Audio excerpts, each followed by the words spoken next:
நீங்கள் பார்த்துக் கொண்டிருப்பது உங்கள் விஜய்.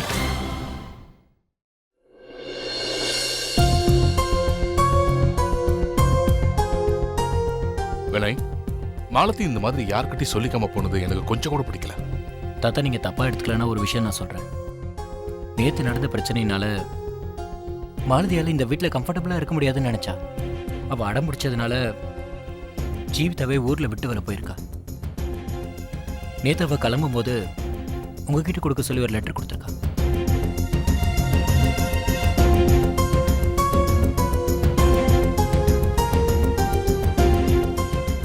சுந்தர், இத படி.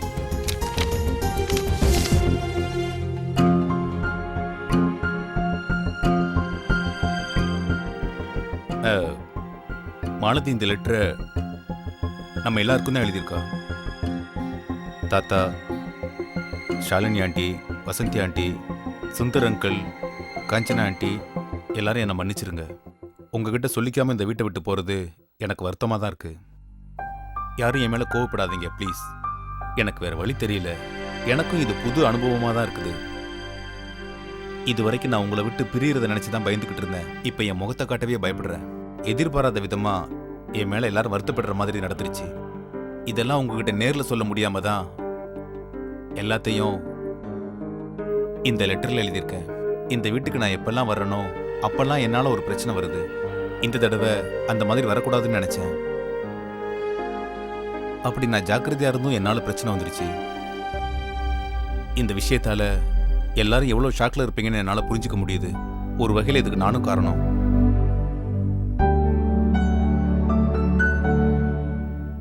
நான் வீட்டில் இருக்கும்போது எல்லாரும் என் மேலே அன்பாகவும் அக்கறையாகவும் பார்த்துக்கிட்டீங்க. அப்படி இருக்கும்போது நான் நன்றியை மறந்து உங்கள் எல்லாருக்கும் சோகத்தை கொடுத்துட்டு போகிறேன். என்னை மன்னிச்சிருங்க. என் தலையில் எல்லாரையும் கஷ்டப்படுத்தணும்னு தான் எழுதியிருக்கு போல இருக்கு. ஆனால் இதெல்லாம் எனக்கு விருப்பமோ ஆசையோ கிடையாது. தயவு செஞ்சு எல்லாரும் என்னை மன்னிச்சிருங்க.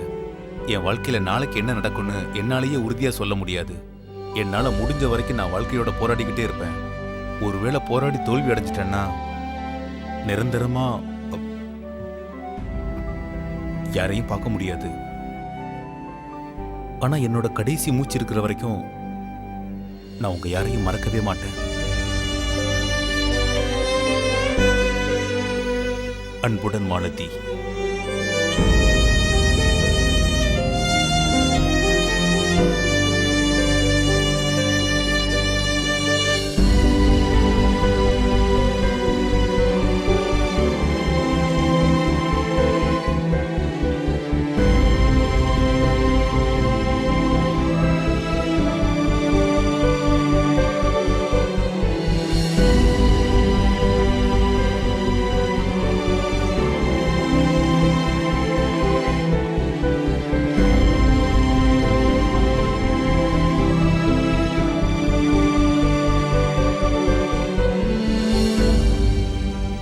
விஸ்வா, தயவு செஞ்சு கொஞ்சம் பொறுமையா இருப்பா.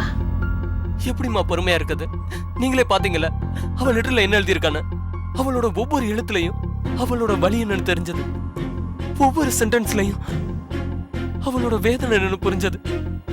இந்த மாதிரி நேரத்துல நாம அவளுக்கு சப்போர்ட்டாவும் ஆறுதலாவும் இருக்கிறத விட்டுட்டு இப்ப நம்ம என்ன பண்ணிக்கிட்டு இருக்கோம்? அவன் மேல தேவையில்லாம பழிய சுமத்திக்கிட்டு இருக்கோம். அவளை இன்னும் மோசமா காயப்படுத்திக்கிட்டு இருக்கோம். அவன் மனசை இங்க யாருக்கும் புரிஞ்சுக்க தெரியல. விஸ்வா, நம்ம வீட்ல இருக்க யாருக்கும் அவ மனசை புண்படுத்தணுன்ற எண்ணம் நிச்சயமா இல்ல. அத நீ முதல்ல புரிஞ்சுக்க. நம்ம வீட்ல இருக்க எல்லாருக்கும் எந்த அளவுக்கு மாலதி மேல அக்கறை இருக்கோ அதே அளவு அக்கறை அன்னைக்கும் இருக்கு. விஸ்வா, நான் ஒத்துக்கிறேன், நாம மாலத்துக்கிட்ட அப்படி நடந்திருக்க கூடாது. ஆனா காலம் போற போக்குல எல்லாமே சரியாயிடும். எல்லா காயங்களும் சீக்கிரம் ஆறிடும். காயம் ஆறே இல்லம்மா, ஆனா தழும்பு அப்படியே தான் இருக்கும். இதெல்லாம் உங்களுக்கு சாதாரண விஷயம்தான்.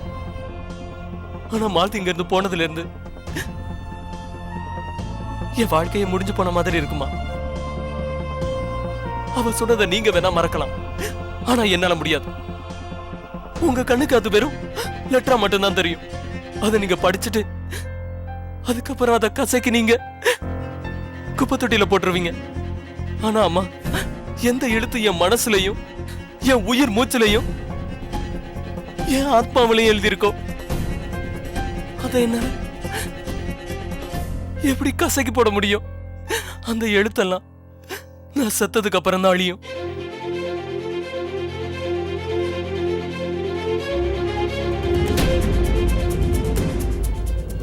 பாலக் பன்னீர், உருளைக்கிழங்கு பரோட்டா, கேரட் அல்வா கூட வா பாட்டி. ஆனா இதெல்லாம் மாலதிக்காக்கு பிடிச்ச ஐட்டம் தானே?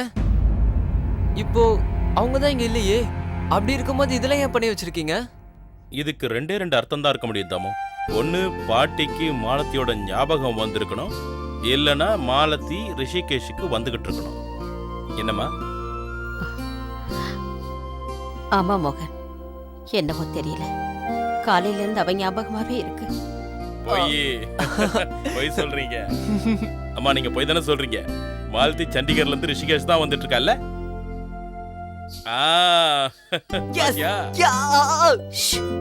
மெதுவா பேசு. இத பத்தி நான் யார்கிட்டயும் சொல்லல. மாலதி எனக்கு ஃபோன் பண்ணி என்ன சொன்னான்னா, அது என்ன சொல்லுவாங்க? Surprise surprise. சர்ப்ரைஸா இருக்கட்டும்னா.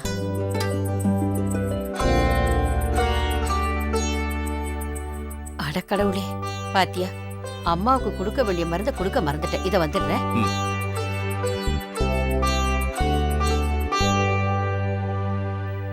இந்தாங்கம்மா, மருந்து சாப்பிடுங்க.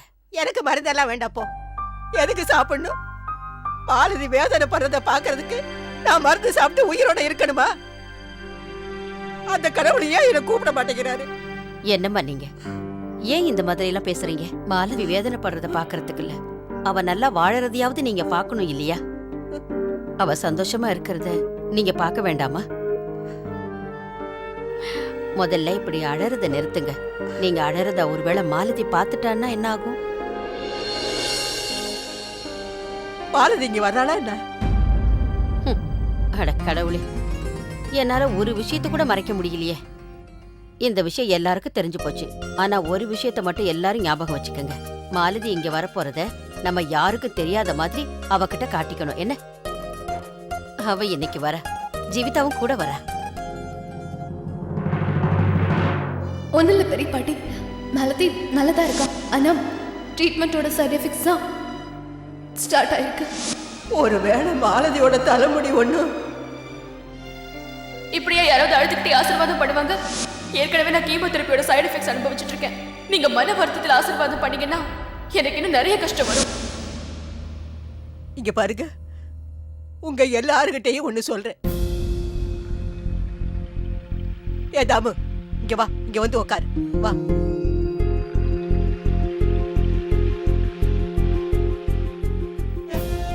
இங்க பாருங்க, மாலதி இங்க வர்றாள்ல, அவ வந்ததும் அவ தலைமுடிய பத்தி யாரும் ஒண்ணு கேட்க கூடாது, வாய கூட திறக்க கூடாது, புரியுதா? என்னம்மா நீங்க என்னம்மா பேசுறீங்க? நீங்க சொல்றத வச்சு பார்த்தா மாலதியோட தலைமுடி உங்களுக்கு எப்படி தெரியும்? பாத்தியா மோகன், பாட்டி எப்படி பேசுறாங்கன்னு? இதையெல்லாம் வச்சு பார்த்தா மாலதியோட பிரச்சனை குறையறதுக்கு பதிலா அதிகமாயிடும் போல இருக்கு. கொஞ்ச நேரத்துக்கு முன்னால எனக்கு நீ தைரியம் சொல்லிட்டு இருந்த பாரு, அவ முன்னாடி நாம எல்லாரும் வருத்தப்பட்டுக்கிட்டு இருந்த, அவ இன்னும் வேதனைப்படுவா. நம்ம எல்லார் முகத்திலையும் இது மாதிரி கவலை இல்ல, சந்தோஷத்தை தான் பார்க்க ஆசைப்படுவா. என்னால முடியலம்மா.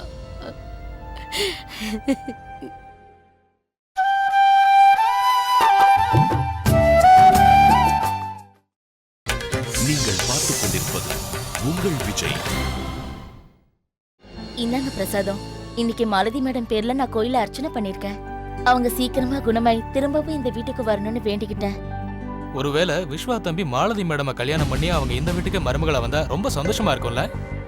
தன் காதலுக்கு அடையாளமா விஸ்வா தம்பி மொட்டையே அடிச்சு. என்ன நடக்குதுங்க?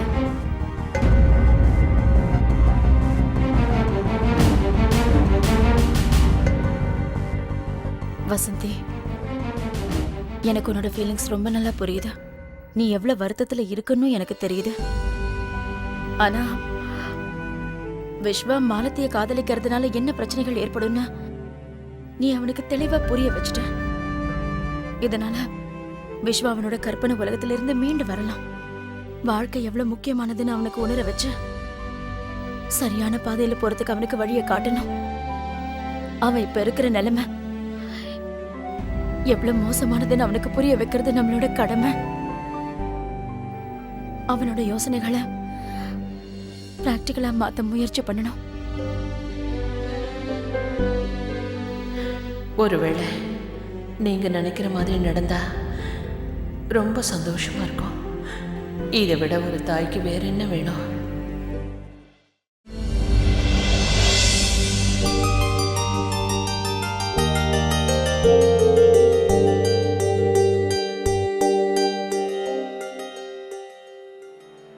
விடு, நான் எடுத்துட்டு வரேன்.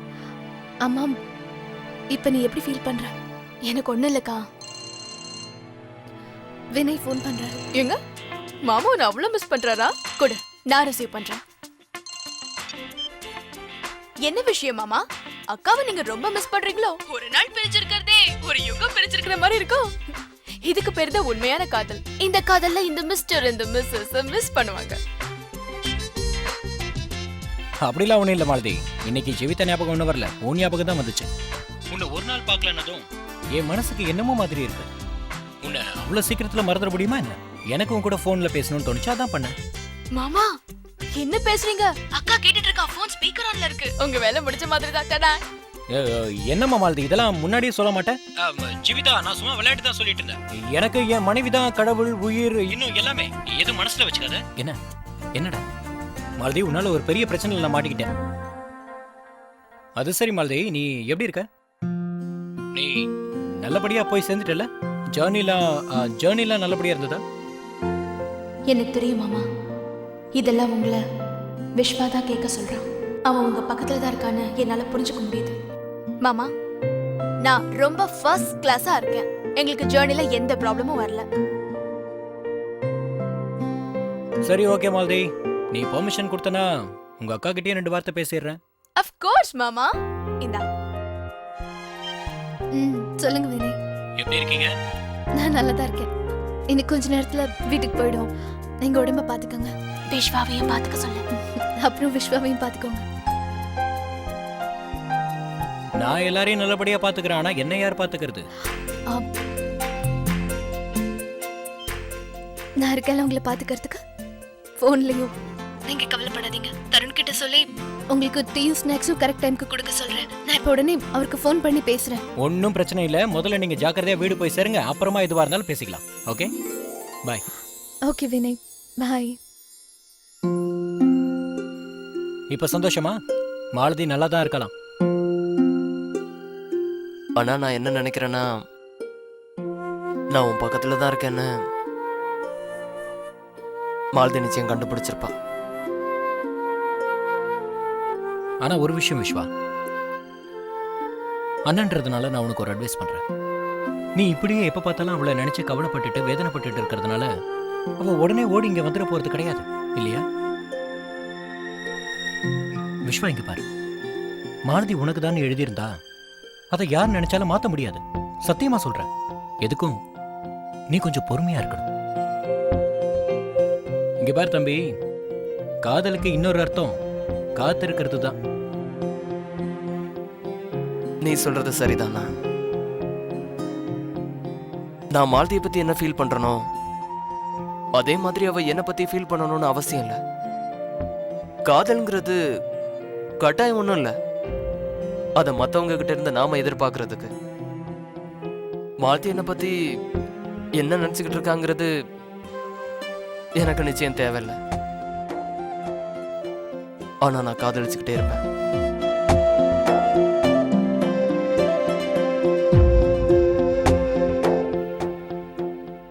ஆனா ஐம் ஷூர் விஸ்வா, எல்லாம் சீக்கிரமா சரியாயிடும்.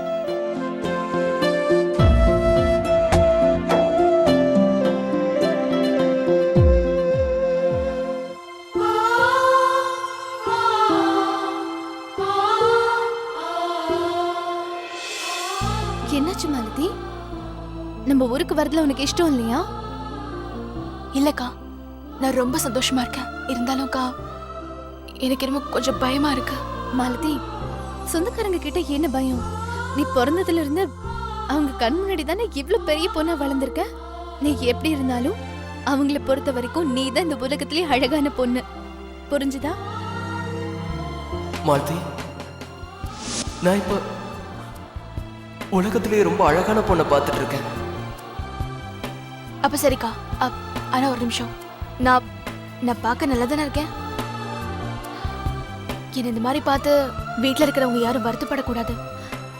நீ ரொம்ப அழகா இருக்குன்னு சொல்றல, கிளம்பலாம். சரி, ஓகே.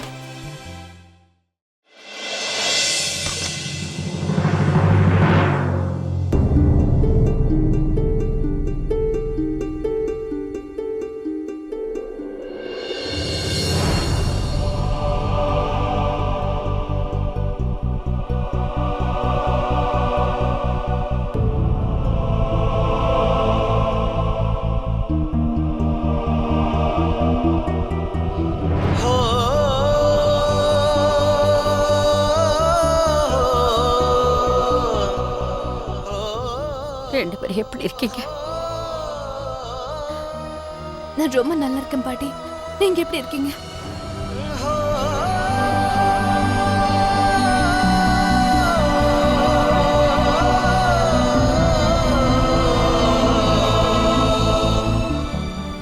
எப்படிமா இருக்க? நான் நல்லா இருக்கேன் சித்தப்பா. செல்ல பெரிய பாட்டி.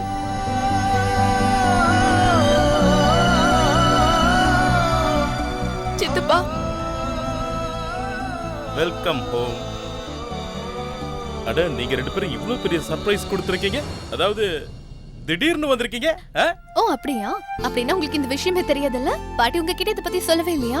ஓவர் ஆக்டிங் பண்ணாதீங்க சித்தப்பா. மாலதி அக்கா, இந்த வாட்டி ஊருக்கு திரும்பி வரதுக்கு நீங்க ரொம்ப லேட் பண்ணிட்டீங்க. இப்ப கூட வராம இருந்தீங்கன்னா நானே நேரா சண்டிகருக்கு வந்து உங்களை கூட்டிட்டு வந்திருப்பேன். கூடவே ஜீவிதாக்காவை நம்ம ஊருக்கு கூட்டிட்டு வந்து என்ன 2 மடங்கு சந்தோஷப்படுத்திட்டீங்க. தேங்க்ஸ்க்கா.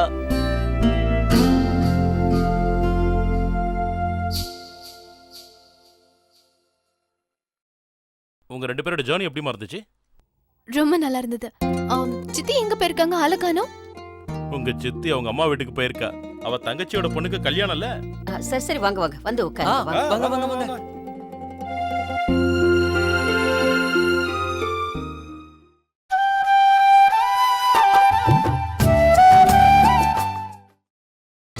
நீங்கள் பார்த்துக் கொண்டிருப்பது உங்கள் விஜய்.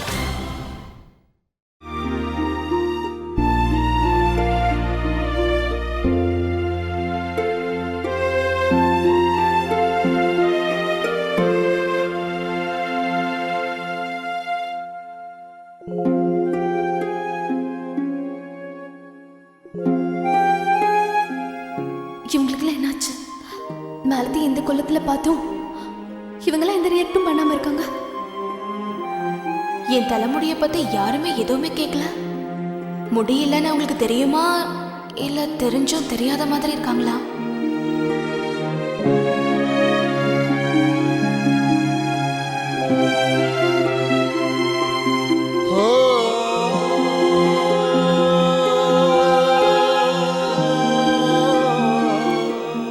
கொஞ்சம் கூட சரியில்லை பாட்டி.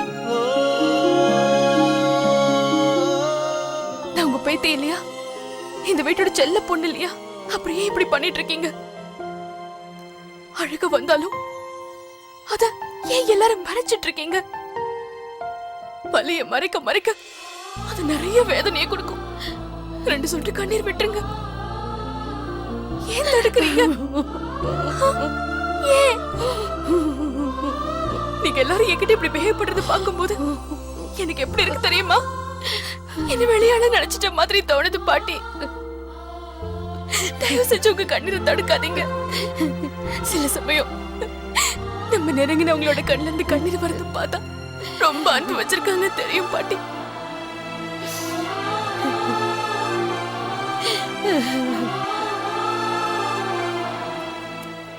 வெல்கம்.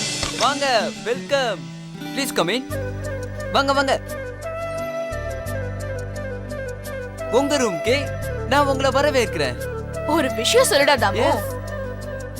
சுமதி பொண்ணு கூட உன்னோட லவ் ஸ்டோரி எப்படி போயிட்டு இருக்கு? இம்ப்ரெஸ் ஆயி ஓகே சொல்லிட்டாளா இல்லையா? என்னக்கா நீ வந்தது வராதமா இப்படிலாம் கேக்குற? இத பத்தி நம்ம அப்புறம் பேசுவோம். கேளுங்க, நீங்க வரீங்கன்னு தெரிஞ்சு பாட்டி உங்களுக்கு பிடிச்ச எல்லா டிஷ்ஷஸும் பண்ணி வச்சிருக்காங்க. பாலக் பன்னீர், உருளைக்கிழங்கு பரோட்டா, அப்புறம் கேரட் அல்வா எல்லாமே ரெடியா இருக்கு. ஆனா ஒரு ப்ராப்ளம்க்கா, பாட்டி என்ன சொன்னாங்க தெரியுமா? நீங்க வந்து சாப்பிடுற வரைக்கும் எங்க யாருமே அதை தொடக்கூடாதுன்னு ஸ்ட்ரிக்டா சொல்லியிருக்காங்க. ஆனா எனக்கு ரொம்ப பசிக்குதுக்கா, காலையில இருந்து நான் சாப்பிடல தெரியுமா? நீங்க சீக்கிரமா ரெடி ஆயிட்டு டைனிங் டேபிள் வந்துருங்க. அதுக்குள்ள சாப்பாடு எடுத்து வைக்க சொல்லி பாட்டி கிட்ட சொல்லிடுறேன். சரியா? சீக்கிரம் சீக்கிரம் சீக்கிரம் சீக்கிரம் வந்துருங்க.